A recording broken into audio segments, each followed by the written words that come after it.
밤사이 나온 투자 뉴스 정리해 보도록 하겠습니다. 개장 전 뉴스 보고 움직일 종목 미리 찾아보는 시간 세 분과 함께하죠.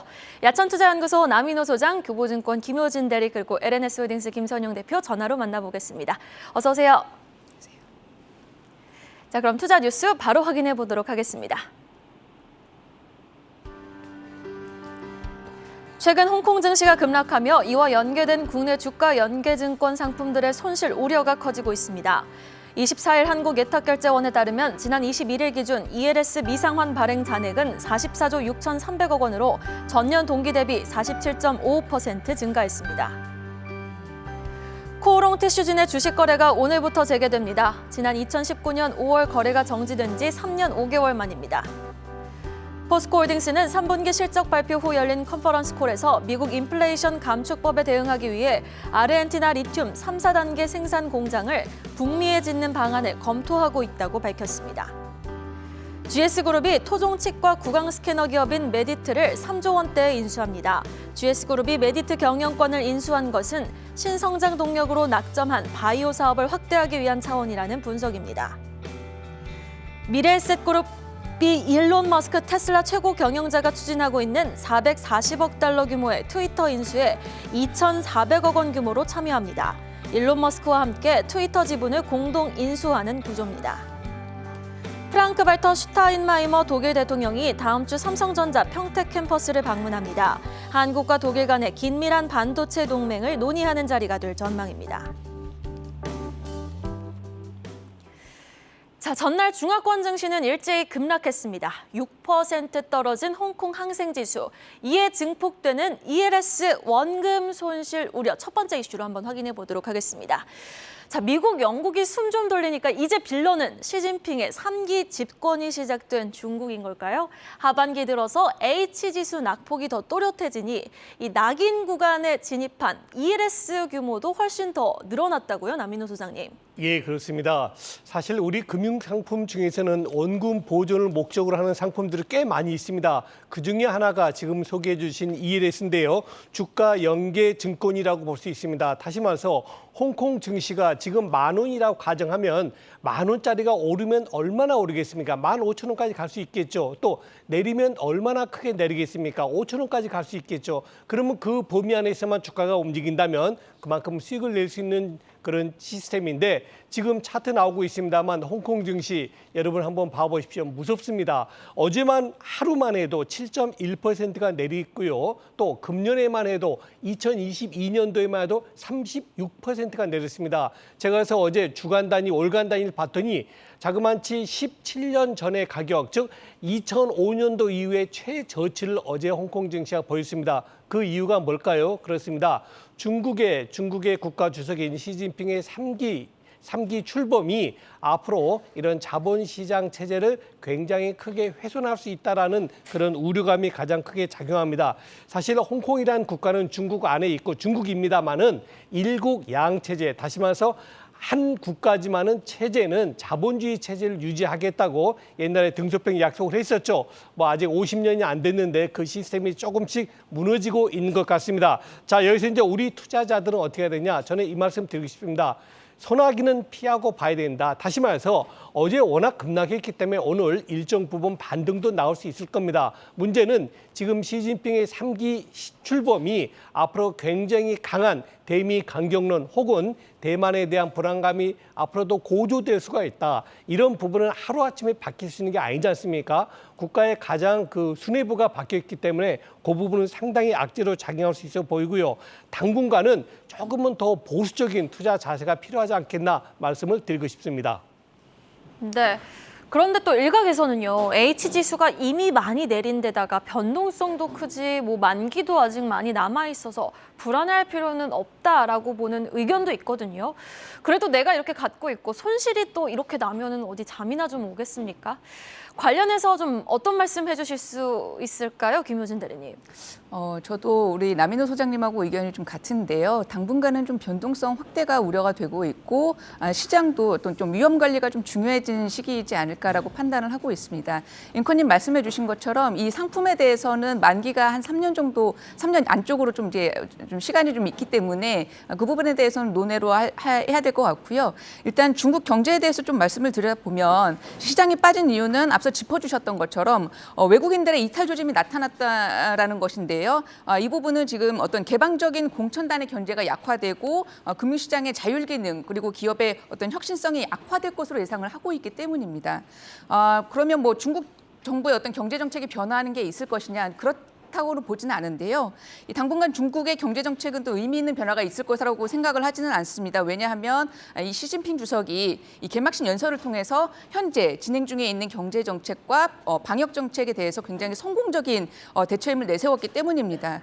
지금 중국의 경기 상황은 사실 녹록치 않거든요.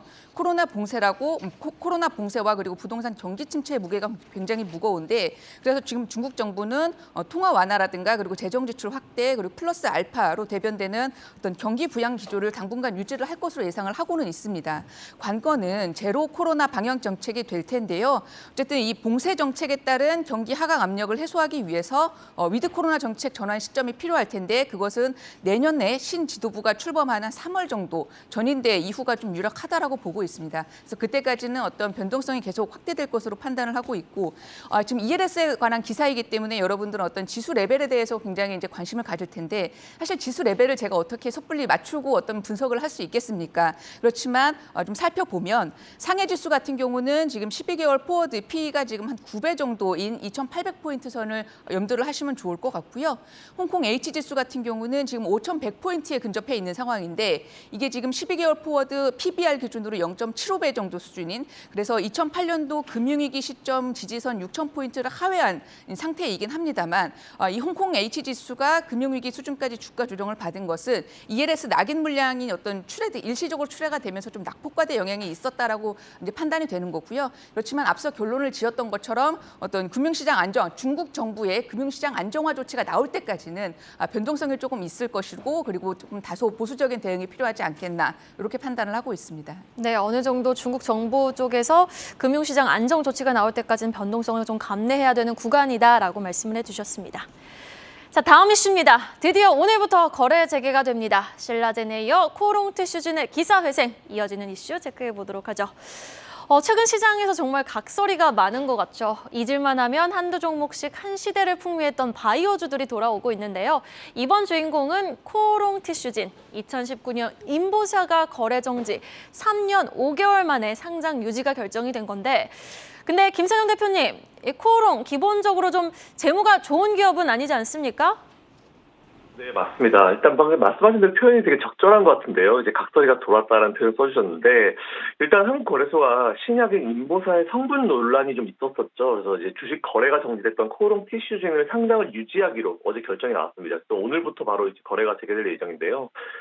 보니까 2019년도 5월달 거래 정지가 되고 나서 지금 거의 3년 5개월 만이죠. 재개가 되게 되는데, 지난번에 신라젠에 이어서 이제 코롱 티슈진까지 굉장히 오랜 기간 동안 상장 폐지를 막기 위해서 개인 투자자분들이 굉장히 고생을 많이 하셨어요. 근데 그런 기업들이 지금 다시 거래가 재개되고 있다는 건 어쨌든 그것만 봤을 때는 굉장히 좋은 일인데, 문제는 이제 어쨌든 이번 상장 유지 여부 심의를 보니까 이제 인보사의 임상 3상 시험 관련해가지고 자금 조달 계획이 좀 되게 중심이 됐더라고요. 전 임상 지원 확보를 위해서 내년 4월까지 뭐 제3자 배정 유상증자 방식으로 한 3천만 달러, 이제 우리나라 돈으로 한 432억 정도 규모의 전환사채를 발행했다 이런 얘기 나오는데 문제는 이제 그 이후에 이제 횡령배임이 나왔었죠. 근데 다행히 이제 횡령배임이 나오고 나서 개선 기간이 한 1년 정도, 작년 8월 때부터 한 1년 정도 부여가 됐었는데, 금액이 한 20억 정도밖에 안 됐습니다. 자기 자본 대비해서 매우 적었다는 것이 사실은 이게 상장 폐지에 큰 영향을 주지는 않았던 다행인 포인트였던 것 같고요.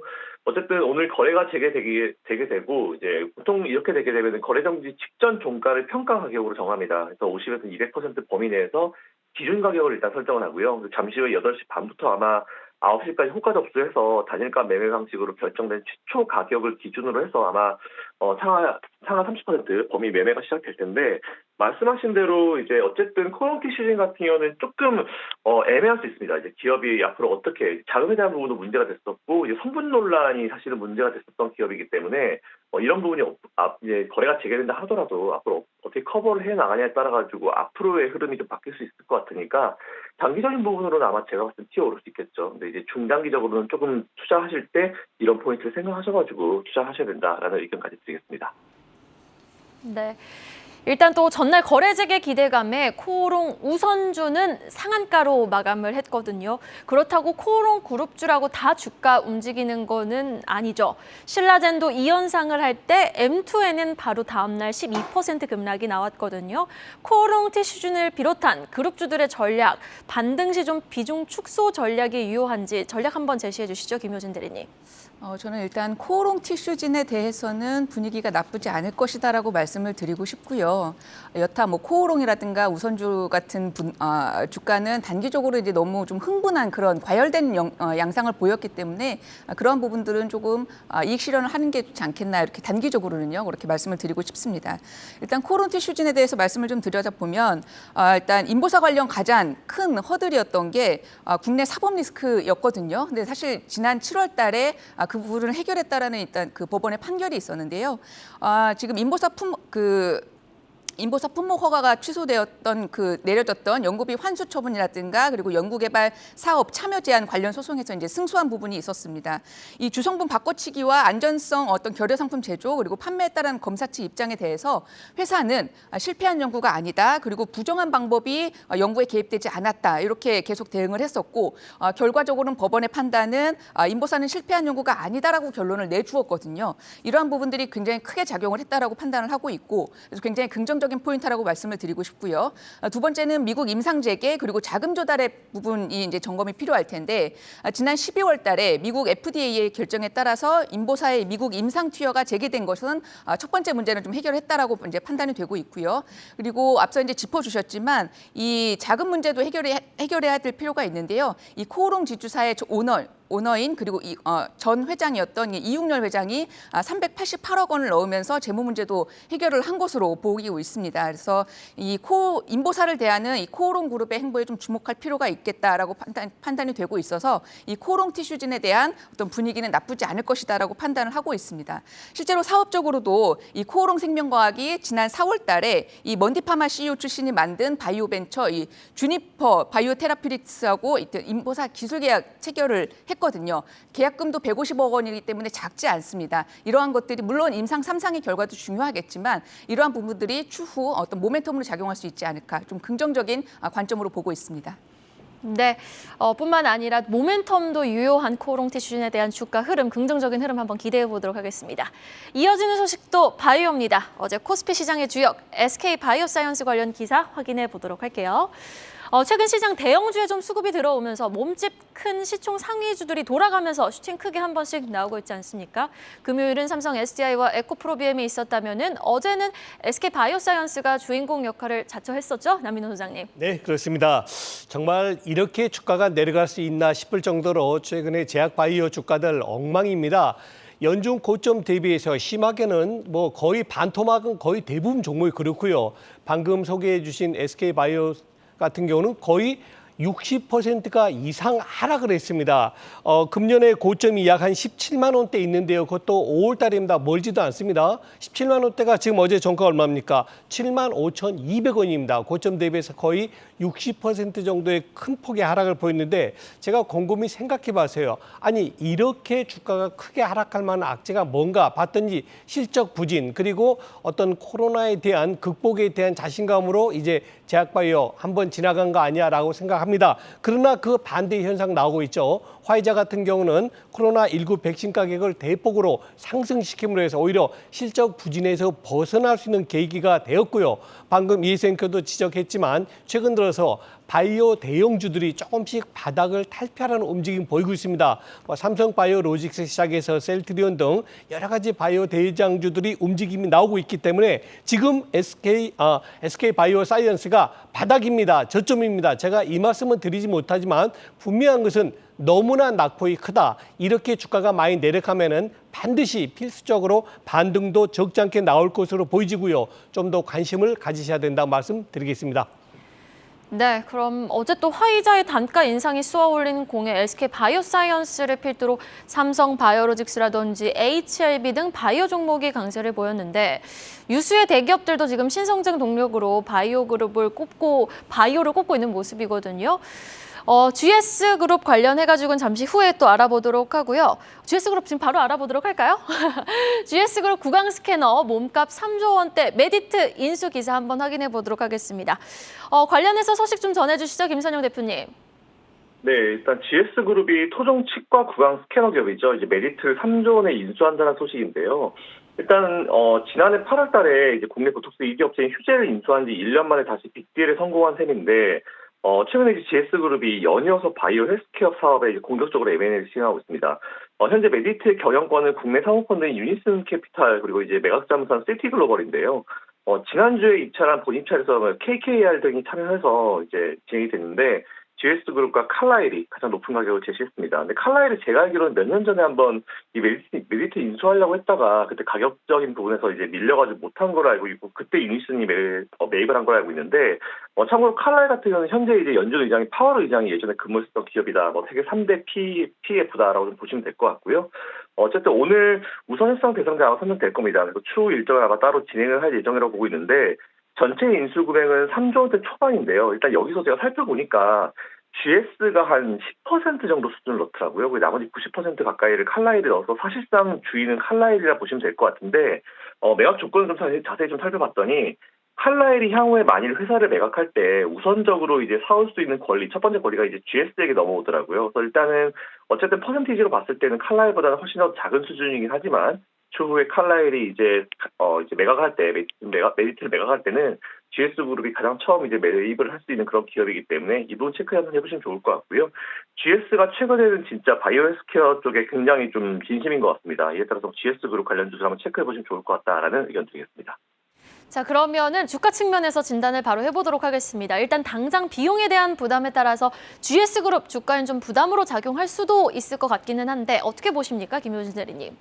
GS그룹에서는 지금 지분 10% 정도를 이제 얻는 걸로 일단 시작을 하는 거기 때문에 저는 비용적인 부분에 대해서 그러니까 GS의 주가 측면에서는 그렇게 큰 영향을 주는 어떤 뉴스는 아니다라고 저는 판단을 하고 있습니다. 그렇지만 지금 이 구강 스캐너 시장에 대해서 조금 굉장히 핫하다. 몸값이 3조 원이거든요. 이 부분에 대해서 저는 좀 포커스를 맞추고 싶고요. 그리고 향후 상장 그래서 오늘 이제 상장 기업 중에서 봐줄 만한 유사한 기업을 좀 소개를 드리고 싶습니다. 일단 최근 수년간 글로벌 어떤 그 구강 스캐너 시장, 인수합병 시장이 굉장히 수요가 많다라는 점이 굉장히 고무적이다라고 판단을 하고 있고 이 메디트 3조 원의 지금 그 몸값을 책정한 것을 살펴보니까요. 지난 4월 달에 비슷한 딜이 있었습니다. 이 미국 뉴욕증권거래소의 상장 기업인데요. 이 미국의 치과용품 장비 기업인 엠비스타 홀딩스라는 기업이 있습니다. 이 기업이 케어스트림 덴탈이라는 구강 스캐너 사업부를 인수를 했는데 인수 당시에 어떤 그 영업이익 에비타 멀티플 배수가 20에서 25배 정도 수준으로 알려졌는데요. 그것들을 이제 비교를 했을 때 메디트의 몸값이 메디트의 에비타 이런 거를 이제 비교를 했을 때요. 3조 원 정도 수준에 맞먹겠다, 비슷하다, 유사하다, 막 이렇게 아마 가치가 산정이 된 것으로 판단을 하고 있습니다. 제가 말씀드리고 싶은 것은 메디트는 앞선 어떤 이 케이스보다 멀티플이 훨씬 더 높아질 요인이 충분하다라는 점인 거고요.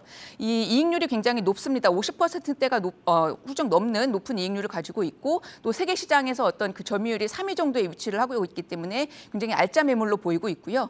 또 매출 대부분이 국내가 아니라 해외에서 발생한다라는 점 역시 굉장히 플러스 요인이기 때문에 이러한 부분들에 이 GS가 확보를 했다라는 것, 어떤 위치를 확보했다라는 건 굉장히 긍정적이다라고 생각을 하고 있습니다. 상장 기업 중에서 볼만한 기업을 제가 하나 갖고 왔는데요. 레이라는 기업입니다. 이 레이는 지금 치과용 디지털 엑스레이 영상 진단을 장비를 개발을 하고 판매를 하고 있는 기업인데요. 지난 6월 달에 이 3차원 안면 스캐너 레이페이스하고 그리고 구강 스캐너인 레이 iOS를 출시를 했습니다. 그래서 이 디지털 치료 솔루션의 풀 풀 패키지를 갖췄고 글로벌 디지털 덴탈 장비 시장 내 점유율을 지금 확장을 할 것으로 전망을 하고 있는데 이 특히 신제품인 레이페이스의 판매 증가가 굉장히 고무적입니다. 지금 하반기 출시하고 나서 월 생산량이 300대 풀 캐파로 가동이 되고 있고요. 내년에는 보면 월 1000대 생산을 판매를 목표를 하고 있습니다. 이 하반기에 중국 의료기기 유통 전문 업체를 인수를 했다라는 이 뉴스가 있었는데 이 10월 달에 중국 FI로부터 어떤 지분 투자 집행도 완료가 되었거든요.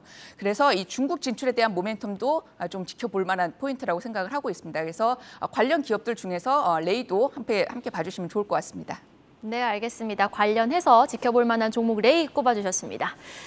자, 그럼 다음 이슈입니다. 이제 정말 미국 중간선거가 우리 20일도 채 남지 않았습니다. 인플레 감축법 이야기 좀 더 해볼까요? 우리가 보통 IRA법 타격을 받는 쪽 얘기를 하면은 바로 떠오르는 테마가 대표적인 곳이 자동차, 반도체 아닙니까? 그런데 국내 정유업계까지 확산될 수 있다라는 기사 내용이 나왔습니다. 어떤 내용인지 구체적으로 좀 설명 좀 부탁드릴게요. 김선영 대표님. IRA가 내년부터 시행이 되는데 올해 웬만한 업종에 지금 영향을 다 미치고 있는 것 같아서 좀 걱정인데요. 이번에는 내년부터 시행되는 IRA에 따라서 지속 가능한 항공연료라고 이제 SAF라는 게 있는데 여기에 세액 공제를 주기로 하면서 이제 국내 정유업체에 좀 비상이 걸렸다 이런 기사가 나왔습니다. 그래서 최근에 말씀하신 대로 IRA 타격이 자동차와 반도체에 이어서 정유업계로 이제 확산이 되고 있는 느낌인데 제일 큰 문제는 이제 미국의 항공유, 그러니까 미국이 항공유를 제일 많이 수입하는 나라가 이제 우리나라예요. 이제 우리나라 걸 제일 많이 수입을 해 가는데 보니까 뭐 나머지 국가들 다 합친 것보다 훨씬 많고 전체 수입량의 49%를 미국이 수입을 해주더라고요. 근데 미국에서 지금 친환경에 대한 것도 여기서 또 항공유도 또 최대한 친환경적인 걸 써라 이런 얘기를 하면서 이제 이런 문제가 발생했는데 실제로 이제 만일 미국이 이걸 수입을 안 해주게 되면은 지난 코로나 시기 이후에 이제 미국의 하늘길이 막히면서 이제 국내 정유사 자사가 약 한 4조 원대 적자를 낸 바가 있어요. 그래서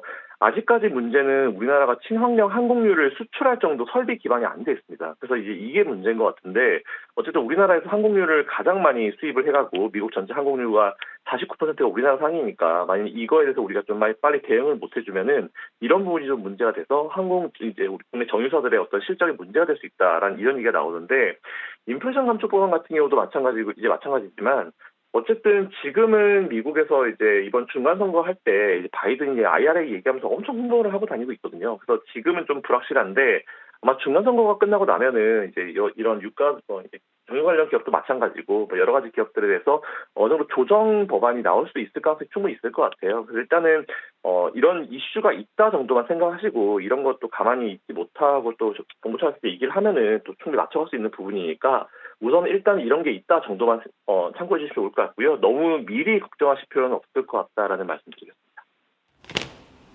네, 알겠습니다. 자, 그럼 마지막으로 종목에 대한 선별 기준을 우리 또 어디에 두어야 하는지 기사에 통해서 그 해안 한번 얻어보도록 하겠습니다.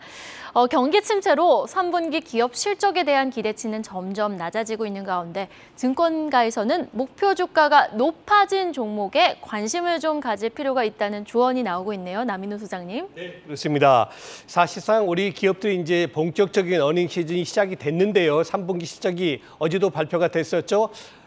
우리가 기대만큼은 못 미칠 거다. 다시 말해서 3분기 실적은 안 좋을 것이다라고 대부분 투자자들이 이미 아시고 계십니다. 그렇기 때문에 종합주가지수가 2,500에서 2,200까지 내려온 거 아니겠습니까? 자, 그럼에도 불구하고 이런 어려운 여건에서도 기업 실적이 좋아지고 더 나가서 기업의 목표 주가가 올라가는 기업들도 적지 않다라고 말씀드리겠습니다. 자, 자료화면 좀 확대해 주시죠. 지금 보시는 것처럼 넥센타이어라든가 포스코케미칼, 네오이즈 그리고 현대일렉트릭 등 상당히 많은 기업군들이 오히려 그만큼 어려움에도 불구하고 목표 주가는 적게는 10%, 많게는 15%가 상향 조정이 되고 있습니다. 자, 그다음에 이제 안타까운 소식이죠. 카카오를 비롯해서 카카오페이, 카카오뱅크 등 상당히 실적도 어려워질 뿐더러 주가도 많이 내려갔던, 즉 목표 주가가 내려가는 종목군들도 적지가 않습니다. 저는 이렇게 말씀드리고 싶어요.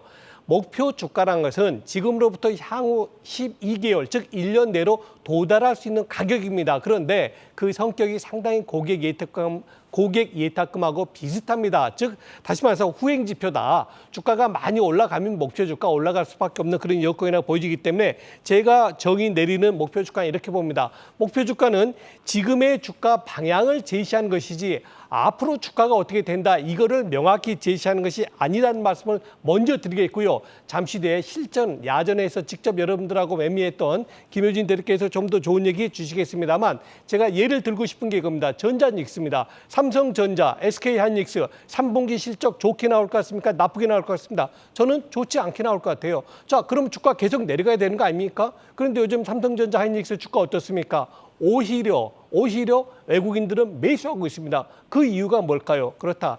지금의 실적이 가장 안 좋다면은 즉 여명이 가장 어둡듯이 새벽이 가장 어둡듯이 실적이 나쁘다고 주가가 더 내려간다는 게 아니고 이미 주가가 반영되었다면은 오히려 매수 기회다라고 보는 것도 적정한 투자 방법이라고 생각됩니다. 네, 주가는 아무래도 후행 지표이기 때문에 관련해서 좀 종목을 살펴볼 필요가 있다라고 말씀을 해주셨는데 그러면 구체적으로 어떤 종목에 좀 주목을 해보면 좋을지 김효진 대리님 좀 제시해 주시죠.